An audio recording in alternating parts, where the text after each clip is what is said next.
মহারাজ, মুদ্রা আপাতত আটকাই রাখেন, কারণ এই রাজ্যে মুতা নিষেধ। চুপ কর বিয়াদব, আমি রাজা চন্ডবালি মুতে বুড়িয়ে আমার রাজ্যে বন্যা বসিয়ে দেব, তোকে বলতে হবে রাজ্যের খবর কি বল। এ মহারাজ, আর মনে হয় মুতা হবে না। রাজ্যে এমন এক ভাইরাস আইছে যা সবার নুনু কেটে নিচ্ছে।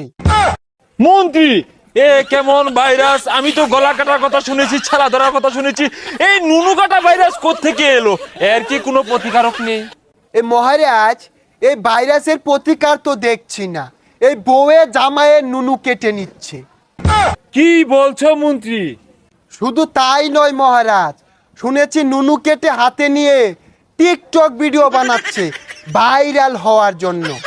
না, এ হতে পারে না। আমার রাজ্যের একজন সাধারণ মানুষের নুনু যদি নিরাপদে না থাকে, তা আমি রাজা চন্ডবালী নুনু কিন্তু নিরাপদে নাই। আমি দেখলাম রানী হাতে একটা ছুরি নিয়ে কি